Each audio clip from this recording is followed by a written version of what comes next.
May you find happiness and peace, and may your home stand the test of time. Hello guys, welcome back to my channel. Today I'm here with a guest. Today we'll be reacting to Interview with Lucifer. This is a warning, offensive content, so I think you have to be ready for it. So without further ado, let's get started. Whoa, Lucifer in the flesh. Do you know how many journalists would kill? Wait, you probably do. First, I want to say thank you to agreeing to this interview, because I know you are a very, very busy person. Yes. I usually like to fly under the radar, but I figured since I'm already on the campaign trail, why not? Okay. First, let's talk about your reign. Now, you've had a fairly long one. What would you attribute to your success and popularity? Oh, that's easy. Every generation is the same. I appeal to their lust and ego. I offer all the sex, wealth, and fame a person could want. Do as thou wilt has been my campaign slogan from the start. And my campaign platform hasn't changed either. I run on the same 3 issues every generation: lust of the flesh, lust of the eyes, and pride of life. Okay. When you say lust of the flesh, what exactly do you mean? Come on now. What do I mean? Isn't it obvious? I just use humans' own innate physical desires against them. And since sexual desire seems to be the most powerful, I usually run with that. Now, I didn't create sex, but I must say I've done a superb job at perverting it. Take pornography, for example. Well, you should know a lot about this one, Ivan. Weren't you addicted to porn? This interview is about you, not about me. Can we get back on subject? Now, where was I? Oh, yeah. What I do is gradually get someone addicted to porn. And once lust has had its full work and he and she can no longer restrain themselves, they usually look to act out their fantasies on someone. And sometimes that someone is a child. Now, if my plan plays out perfectly, that abused child will eventually turn to a life of promiscuity and perversion themselves, allowing me to continue my vicious cycle. And here's the kicker. Many of those abused girls end up right in the porn industry. Now, how's that for irony? The second thing you had mentioned, I believe, you said lust of the flesh, lust of the eyes. Can you elaborate? Humans are never satisfied. You always crave more. Bigger house, bigger car, more money, more power. The list goes on and on. I just take their natural ambitious desire, pervert it, and use it against them for their own destruction. My plan is to allow them to never be content. As long as I can keep them craving what others have, I can depend on them to argue, fight, even kill to get it. Humans are so easily tricked into jealousy. And you know what they say. Jealousy is as cruel as the grave. Yes, I have heard that before. The last thing you had mentioned was, I believe, pride of life. Now, how does this fit into your campaign platform? Humans are always on a quest for knowledge. I tricked the first humans to seek carnal knowledge over godly wisdom, and it's worked like a charm every generation since. With more knowledge comes more pride. And you know pride is my specialty. And since humans don't like to keep God in their wisdom, I'm able to seduce them with all types of things to help puff up their ego.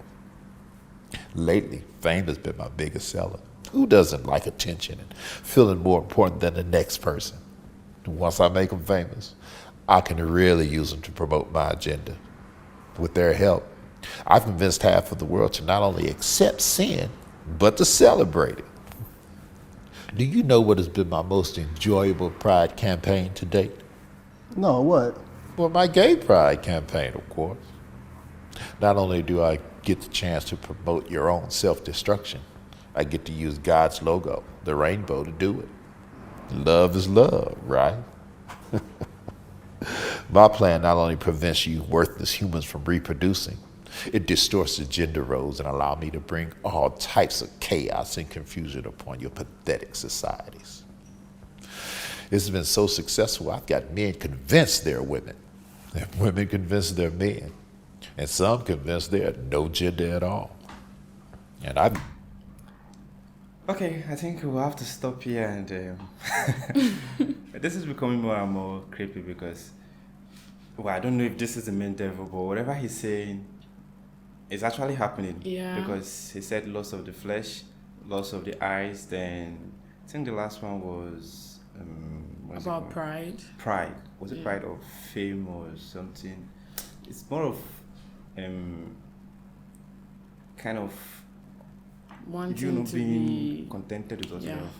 So I feel it's really happening, you see. And I think when he made mention of the habit of the interviewer, the way he became so uncomfortable, I felt like, yeah, I think if this is not real, then they did their homework because everything is just flowing accordingly.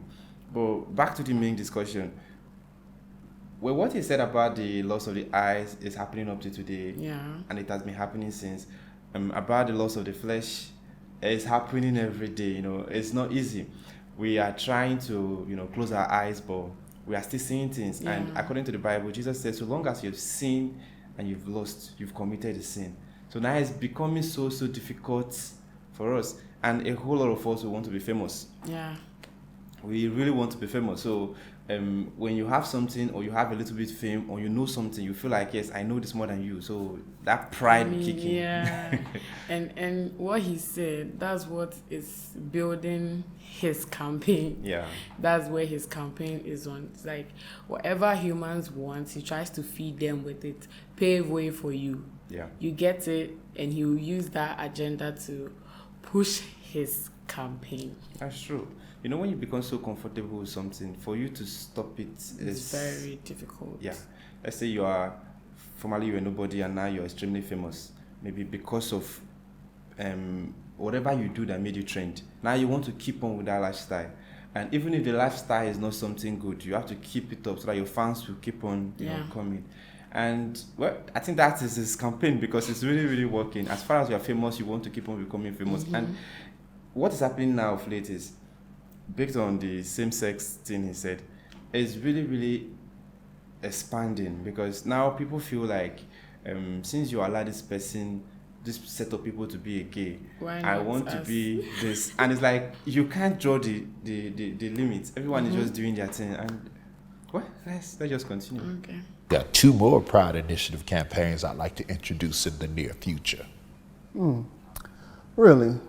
I'm guessing you probably want me to ask you what they are, right? Well, first is abortion pride. Now, I think we can pull this off. Society is definitely ready for it. I've enlisted to help a Planned Parenthood to work with marketing and promotions. And all we'll have to do is silence the so-called abolitionists and pro-lifers, because the rest of the church doesn't seem to care. And second is pedophilia pride. Now, society might not be ready for this one just yet, so we'll hold off. I need to desensitize them a little more before we introduce it. Okay. Let's change gears for a minute and talk about policy. Some may consider your policies destructive, dangerous even. What would be your response to that? What would you say to your detractors? All of my policies are aimed to do one of 3 things: either steal, kill, or destroy.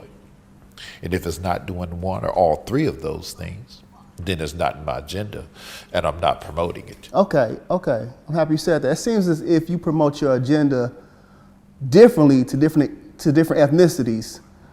If so, why? Of course, I'd be a fool not to. Take black people, for instance. As a people, they're super spiritual, so I can't really convince them that there is no God. What I have been able to do as of late is convince them that he's not the God of the Bible. Now, I've been real successful at promoting black consciousness and Islam in their communities. I'm so happy you mentioned black people. It seems as if we've been at the very top of your agenda for quite some time. Why is that? A few reasons. Black people helped me reach the masses. Now, as you know, I was over music in heaven. My beats were so dope, I got over a third of the angels to follow me.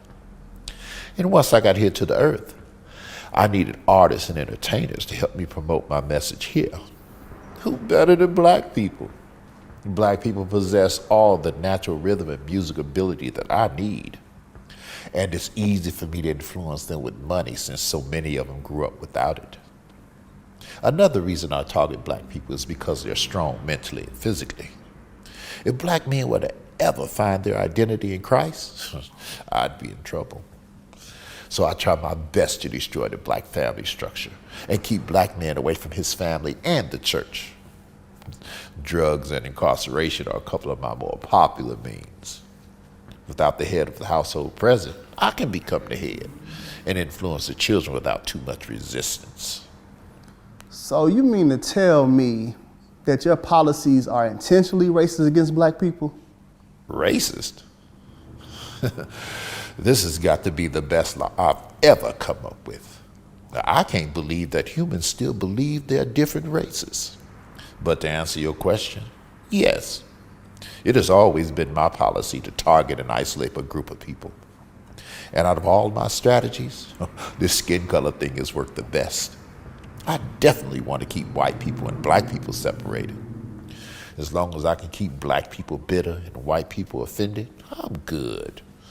Hopefully black people will never forgive. That way I can continue to use them. Okay, my question is, what role, if any, does your administration play in this black on black crime epidemic? Well, as great as my administration is, we can't take all the credit for this. Black people help us tremendously. By aborting so many of their babies, they allow us to bring death to their communities. As the Bible says, they sow the wind and reap a whirlwind. When implementing all of these policies, do you ever face any resistance or pushback? And if so, from who? One group in particular try to oppose every policy I try to implement.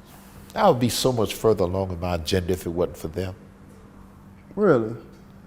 So what group is that? Those pesky, born-again Jesus followers. They're a real thorn in my side.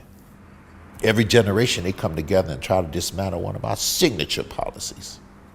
Now, I've convinced half of the world that Jesus didn't exist and the other half that he wasn't divine.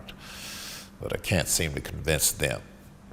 They seem hell-bent on telling everybody about him and spreading his message. Some of them believe he's coming to unseat me in this generation. Crazy, huh? I'll tell you, those idiots are really messing with my legacy. So, Lucifer, how does that make you feel when us idiots say that Jesus possibly could be coming back in this generation to unseat you? Y'all been saying that for centuries. I just use it as motivation to get as much of my agenda pushed through and deceive as many people as possible before he returns. I think I've done pretty well. My record speaks for itself. About 150,000 people die each day, and most of them don't know Jesus. 150,000 people. Whew. Well, you know what? This concludes our interview. I want to say thank you for an open, honest, pretty frank discussion with me. Is there any last words you would like to leave with our viewing audience? Yes. I'd like to take this moment and give a special thank you to two groups of people. First, I want to say thank you to all my followers. You are the hands and feet of my administration, and we could do nothing without you. Keep up the good work spreading my message.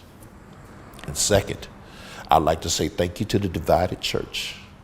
I love the way you argue and use your passions to fight amongst each other. Keep up the good work. There's really no rush to tell people about Jesus. You all have plenty of time.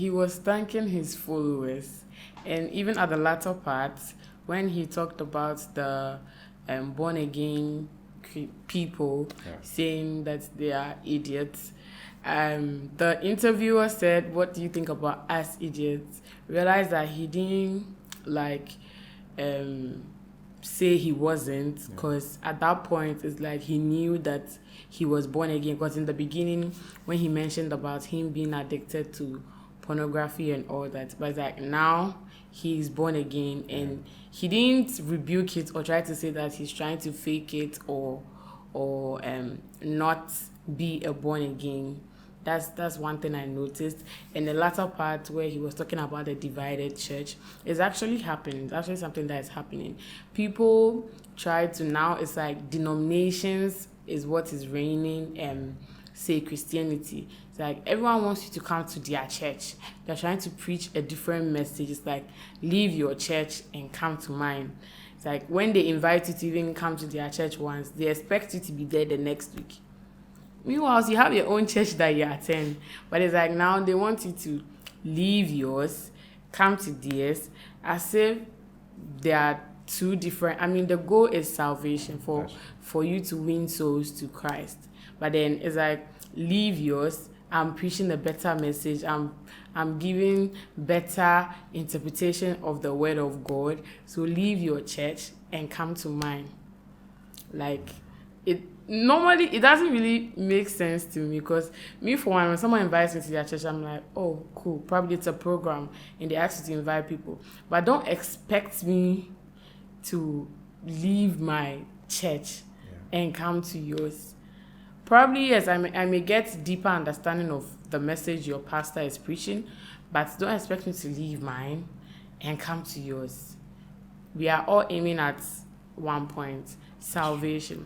And one thing I noticed was that whenever he was going to mention Jesus' name, it's like there was a sort of reverence.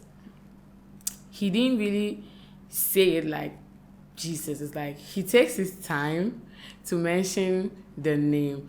I don't know whether this was scripted or not, but then it made it look like he gave reverence to him. I agree with you. You see, when you spoke about the church, division, this is one thing I love about, Muslim. You can go to any mosque and pray. It does not matter if you are from that place. You can just enter any mosque and pray. And seriously, that's why they are living in peace more than us, because we feel it has to be your church. So even if you go to another state or another country, you are still looking for your church to attend. Well, we are all serving the same Christ. And we are all preaching from the same Bible. So long as you're a Pentecostal or a Catholic, it's maybe the Bible might be two different Bibles, but it's still the same message. So, and I think unlike before that, anyone can just wake up and I want to be a pastor. Now they go through school and training and all that. So at least they know what they are teaching. So I don't see any reason why you have to just if I'm not going to my church, I'm not going to any church. Anyway, and another thing is, I love the fact that he spoke about Christ coming back. He said, yes, he's going to come back and pick his people. He did not deny that. And I think in the beginning, he was trying to say it's not going to happen. Then later, he was like, before he comes back, his agenda would have been completed. That's true. And that's one thing about pride. You see, when he started talking about the number of people that die per day, you see, he made mention of people not even knowing Christ. And that is it. He's just being proud of the fact that he's accomplishing his game, whereas he's letting us know the loopholes, that this is what you guys need to fix. That's one thing I've observed about pride. When you're becoming so pompous and feel like, yes, this is what you can do, indirectly you're telling them, okay, this is where we have to correct. So as you're a Christian, being a Christian, being a Muslim, wherever you are, and we have to just wake up and serve God the right way. Every day we have to serve him as if we're dying tomorrow, because that's the only way we can escape from this. Because from 100 and something thousand people to die per day without knowing, the number is large.